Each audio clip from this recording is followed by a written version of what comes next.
శ్రీ గురుచరిత్ర అధ్యాయం 28 శ్రీ గణేశాయ నమః శ్రీ సరస్వత్యై నమః శ్రీ గురుభ్యో నమః. అటుపై జరిగిన వృత్తాంతం సిద్ధయోగి ఇలా చెప్పారు. శ్రీగురుడు ఆ చండాలునితో, నాయన, ఏ పాపాల వలన ఎలాంటి అధోగతి కలుగుతుందో చెప్తాను విను. ఆచారం పాటించని విప్రుడు హీనజాతిలో జన్మిస్తాడు. తల్లిదండ్రులను, గురువులను, కులస్త్రీని, కులదేవతలను, సత్యమును, అహింసను విడిచినవారు, కన్యాశుల్కం తీసుకునేవారు, అనాచారులతో సాంగత్యం చేసేవారు, తల్లిదండ్రులను, బిడ్డలను, ఆవులను, దూడలను విడదీసినవారు, భగవంతునికి అర్పించకుండా ఆహారం తీసుకునేవారు, అతిథులను సేవించని వారు, సద్బ్రాహ్మణులను దూషించి అయోగ్యులను గౌరవించేవారు, ఇతరుల భూమిని అపహరించినవారు, తమ గురువులను, యజమానులను ద్వేషించేవారు, నమ్మకద్రోహం చేసినవారు, గంగాది తీర్థాలను నిర్దించేవారు, శ్రాద్ధాది కర్మలు చేయనివారు, శాస్త్రం తెలియకుండానే వైద్యం చేసేవారు, శుద్ధమైన వేద మార్గం విడిచి మంత్ర ప్రయోగం చేసేవారు, గురువంటే మానవుడేనని చెప్పి వారి తప్పులించేవారు, గురు నింద విని సంతోషించేవారు, శివకేశవులు వేరన్న భేదబుద్ధితో దేవతలను నిందించేవారు, స్వధర్మం విడిచి పరధర్మం చేపట్టేవారు, అర్హత లేని వారి నుండి మంత్రోపదేశం పొందినవారు, వీరికి చండాల జన్మ వస్తుంది. గురువును, కుటుంబాన్ని విడిచిన వారికి ఘోరమైన వ్యాధులొస్తాయి. ఇతరుల రహస్యాలను, పాపాలను బయటపెట్టి చాటిన వారికి జన్మాంతరంలో గుండె జబ్బు వస్తుంది. గర్భస్రావం చేయించుకున్న స్త్రీ మరుజన్మలో గొడ్రాలవుతుంది. లేకుంటే ఆమెకు పుట్టిన బిడ్డలందరూ చనిపోతుంటారు. ధర్మశాస్త్రము, పురాణము వినని వారికి గుడ్డితనము, చెవుడు వస్తాయి. పతితులతో స్నేహం చేసిన స్త్రీ గాడిదగాను, బ్రహ్మహత్య వలన క్షయరోగము, ధర్మ విరుద్ధమైన రతి వలన కుష్ఠరోగము, నమ్మక ద్రోహం వలన అన్నద్వేషము, అజీర్ణము కలుగుతాయి. ఇతరుల సేవకుల మనస్సులను విరిచి వారి చేత తమ సేవ చేయించుకునే వారికి చెరసాల ప్రాప్తిస్తుంది.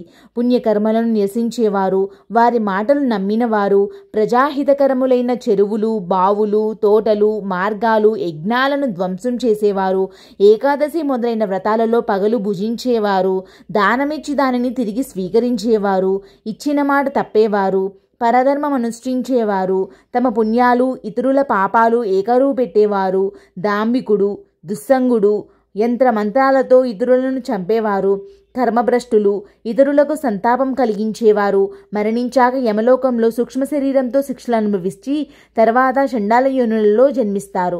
నామధారకుడు, స్వామి, నాకొక సందేహం ఉన్నది, కానీ కథకు అంతరాయమని అడగడానికి సందేహిస్తున్నాను అన్నాడు. సిద్ధుడు, నీవు అడగడం వల్ల కలిగే అంతరాయం కంటే మనసులోని సందేహం వలన నీ శ్రద్ధ చెలించే ప్రమాదమే ఎక్కువ, కనుక సందేహ నివృత్తి చేసుకోవడమే శ్రేష్టం అన్నారు. అప్పుడు నామధారకుడు, స్వామి, మరణం తర్వాత పూర్వకర్మ ఫలాన్ని యమలోకంలో ఒకసారి అనుభవించాక మరుజన్మలో చండాలయోనిలో జన్మించి మరొకసారి అనుభవించడం సమంజసమా అన్నాడు. అందుకు సిద్ధుడు ఇలా వివరించాడు. భౌతిక దేహం ఒక పరిమితిలోని కష్టసుఖాలను మాత్రమే అనుభవించగలదు. అందుకే దానిని మరణావధి శరీరం లేక పతనావధి శరీరము అంటారు. దీనితో అనుభవించ వీలులేని అపారమైన కర్మఫలాన్ని పరలోకంలో సూక్ష్మమైన యాతనా శరీరంతో జీవుడు అనుభవిస్తాడు. భౌతిక శరీరంతో అనుభవించవలసిన వాటిని మరలా జన్మించి అనుభవిస్తాడు.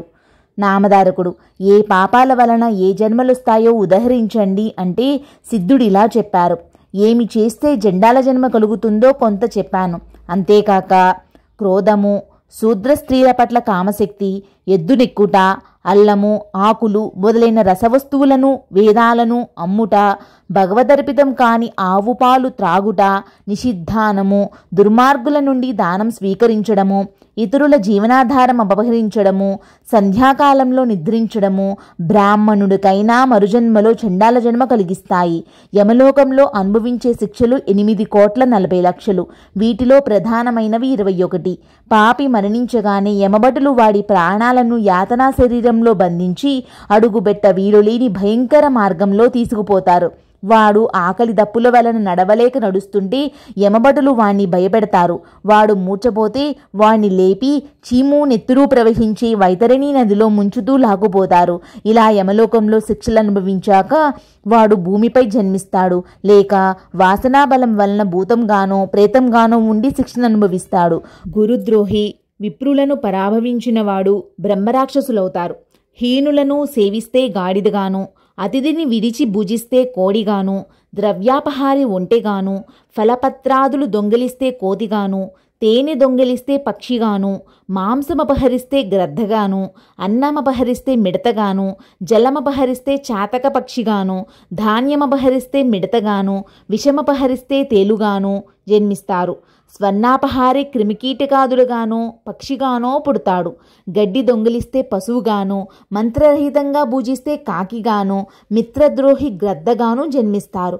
బ్రహ్మహంతకుడు క్షయరోగిగాను, గ్రంథచోరుడు గ్రుడ్డిగాను, గణార్ధచోరుడు గండరోగిగాను, పరద్రవ్యాపహారి సంతానహీనుడుగాను, వస్త్రచోరుడు చర్మరోగిగాను అవుతారు. అసత్యమాడేవాడు, ఆహారం దొంగిలించేవాడు గూల్మరోగులవుతారు. నూనె అపహరిస్తే సుఖరోగము, విశ్వాసఘాతకునికి వాంతులు, దైవధనం అపహరిస్తే పాండురోగము వస్తాయి. రోగాలన్నీ పాప ఫలితాలే. పరస్త్రీ గమనం వలన 100 జన్మలు కుక్కగా పుడతాడు. పరస్త్రీ భగద్దర్శనం వలన గ్రుడ్డితనము, బంధు భార్యాగమనం వలన గాడిద పాము జన్మలు, పరస్త్రీ ఆలింగనం వలన గుండెపోటు కలుగుతాయి. నామధారకుడు శ్రద్ధగా విని, స్వామి, ఇదివరకు తెలుసో తెలియకో పాపం చేస్తే దానిని పోగొట్టుకునే ఉపాయమే లేదా అన్నాడు. అందుకు సిద్ధుడు, త్రివిక్రమ భారతికి కూడా ఈ సందేహమే కలిగింది. ఆయన అడిగితే శ్రీగురుడు ఇలా చెప్పారు, నాయనా, నిజమైన పశ్చాత్తాపమే అందుకు మొదటి మెట్టు. అటు తర్వాత వెనుక తాను ఆ చేసిన పాపానికి ప్రాయశ్చిత్తం చేసుకొని తప్పును సభలో ఒప్పుకొని సభ విధించిన శిక్షను అనుభవించాలి. తగిన కృత్యాది వ్రతాలు ఆచరిస్తే పాపం నశిస్తుంది. అలా చేయడానికి తగిన శక్తి లేకుంటే గోదానం వలన గాని లేక గోవు యొక్క వెలను దానం చేయడం వలన గాని పాపం పోతుంది. 10 స్నానాలు, 200 ప్రాణాయామాలు, సువర్ణ దానాలు వలన కొంత పాపం నశిస్తుంది. సద్గురు సేవ వలన మాత్రం మహాపాపాలు కూడా మటుమాయమవుతాయి. అంతటి సాధనము ఇంకొకటి లేదు. ప్రాజాప్రత్యకృత్యం అంటే మొదటి 3 పగళ్ళు, తర్వాత 3 రాత్రులు యందు మాత్రమే భుజించాలి. తర్వాత 3 రోజులు ఆయాచితంగా వచ్చినదే భగవత్ప్రసాదంగా తింటూ ఉపవసించాలి. మరి 3 రోజులు పూర్తి ఉపవాసం చేయాలి.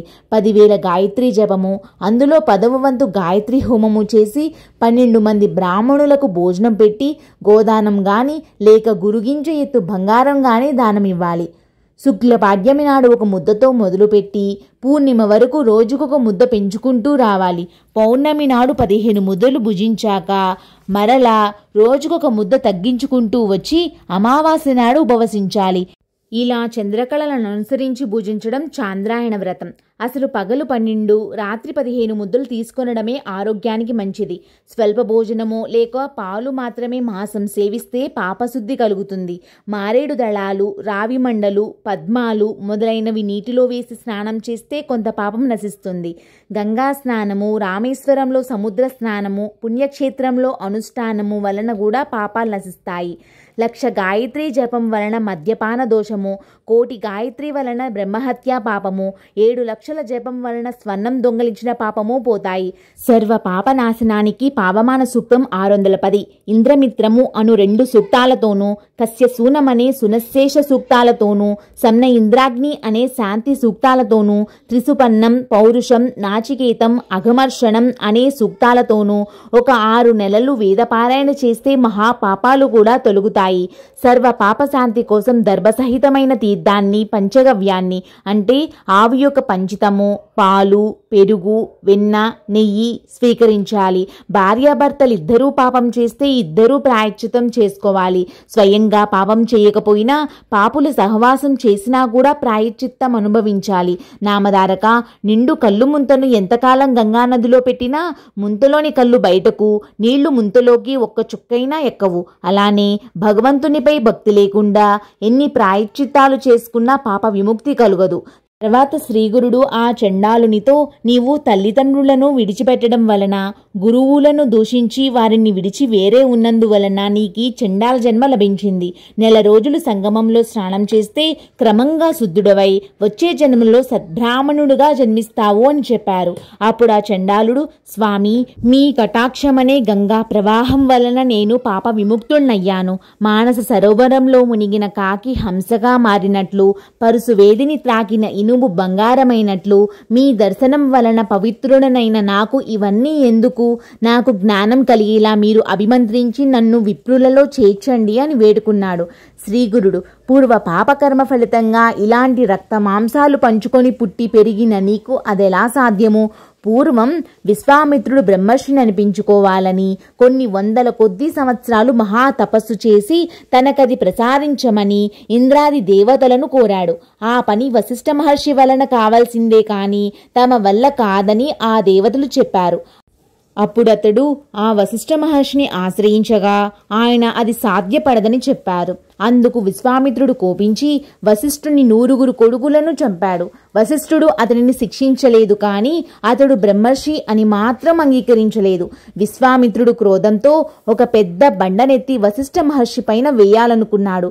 కాని తిరిగి ఆలోచించుకొని వశిష్ఠుడు మరణిస్తే నేను బ్రహ్మర్షినని అంగీకరించగల వారెవరు? దేవర్షులందరూ ఆయనను అనుసరించేవారే కదా.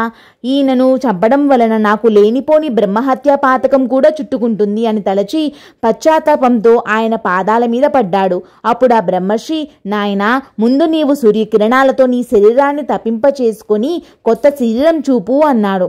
విశ్వామిత్రుడు అంగీకరించి సూర్యకిరణాల వలన తన దేహం మాడిపోయి కొత్త దేహం వచ్చే వరకు తపస్సు చేసి తిరిగి వచ్చాడు. అప్పుడు అతడు బ్రహ్మర్షి అయ్యాడని వశిష్ఠుడు అంగీకరించాడు. అలాంటిదేమీ చేయకుండానే నీకదెలా సాధ్యము? పూర్వం నీవు చేసిన పాపానికి పశ్చాత్తాపం చెంది నేను చెప్పినట్లు చేస్తే ముందు జన్మలో నీవు సద్బ్రాహ్మణుడు అవుతావు, వెళ్ళు అన్నారు. కాని పేదవానికి పెన్నిది దొరికినా, మృత్యుముఖంలో ఉన్నవాడికి అమృతం దొరికినా, ఆకలిగొన్న పశువుకు గడ్డి దొరికినా వాటిని విడవలేనట్లు పూర్వజన్మ స్మృతి పొందిన ఆ చండాలుడు స్వామి మాటలకు అంగీకరించక మాలపల్లెకు వెళ్లకుండా అక్కడే కూర్చున్నాడు. కొంతసేపటికి అతని భార్యాబిడ్డలు వచ్చి అతనిని ఇంటికి రమ్మని పిలిచారు. అతడు, నేనిప్పుడు సద్బ్రాహ్మణులను, నన్ను తాకవద్దు, దూరంగా పోండి అన్నాడు. ఆమె ఆశ్చర్యపోయి, ఏమయ్యా, నీకేమన్నా పిచ్చి పట్టిందా అనగానే అతడు ఆమెను కొట్టబోయాడు. ఆమె భయపడి ఏడుస్తూ శ్రీగురునికి నమస్కరించి, బాబు, ఇతడు నాపై ఎప్పుడూ ఎంతో ప్రీతిగా ఉండేవాడు. ఇతడికి మతి చెలించింది. నన్నిప్పుడు ఎక్కడకు వెళ్ళమంటాడో చెప్పమనండి. నేనింక ఈ బిడ్డలను ఎలా పోషించేది?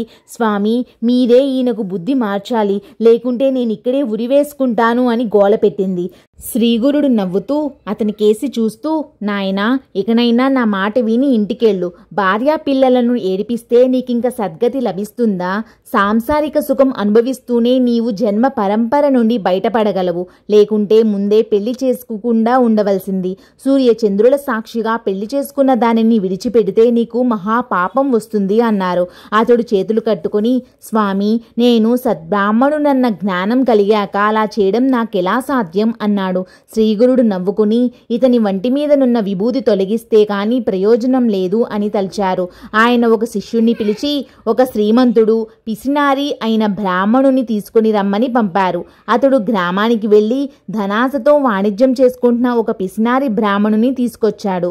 అతడితో, స్వామి, నాయనా, నీవితనికి స్నానం చేయించు, అప్పుడు ఇతనికి తిరిగి తన కుటుంబంపై మమకారం మేల్కొంటుంది అని ఆదేశించారు. వెంటనే ఆ వ్యక్తి కుండతో నీళ్లు తెచ్చి పూర్వజన్మ స్మృతి పొందిన ఆ చండాలుని తలపై కుమ్మరించాడు. అతని వంటిపైనున్న విభూతి కొట్టుకుపోయిన వెంటనే అతడు ముందు జరిగినదంతా మరిచిపోయి భార్యాబిడ్డలతో, ఇంతకు ముందు కొద్దిసేపు నాకు మతిపోయినట్లయింది. ఇంతకు మీరందరూ ఇక్కడకు ఎందుకొచ్చారు? నేనొంటరినన్న భయం నీకెందుకు? ఇది పగలే కదా అన్నాడు. వారు జరిగినదంతా చెప్పారు. అతడు వారితో కలిసి ఇంటికెళ్లాడు. ఆ సన్నివేశమంతా చూచిన వారు ఆశ్చర్యపోయారు. అదంతా చూచి విస్తుబోయిన త్రివిక్రమ భారతి, స్వామి, మీరు అతనికి ప్రసాదించిన జ్ఞానం క్షణంలో ఎలా పోయింది అని అడిగాడు. శ్రీగురుడు నవ్వి, అతడికి ఆ భస్మం వలన జ్ఞానం కలిగింది. అది కడిగివేయగానే తొలగిపోయింది. భస్మ మహిమ అలాంటిది కాబట్టే శివుడు దానిని ధరిస్తాడు. దానికి తోడు ఆ భస్మానికి మహాత్ముల స్పర్శ ఉంటే మరింత ప్రభావితమై బ్రహ్మ జ్ఞానాన్ని కూడా ప్రసాదించగలదు అన్నారు. అప్పుడు త్రివిక్రమ భారతి భస్మ మహిమ గురించి వివరించవలసిందిగా శ్రీగురుణ్ణి ప్రార్థించాడు. శ్రీ దత్తాయ గురవే నమః. శ్రీ శ్రీపాద శ్రీ వల్లభాయ నమః. శ్రీ నృసింహ సరస్వత్యై నమః. ఫలశ్రుతి: ఈ అధ్యాయం పారాయణ ద్వారా మూర్ఖుడైన వ్యక్తి కూడా ఎంతో పండితుడుగా మారగలడు. జై గురుదేవ దత్త.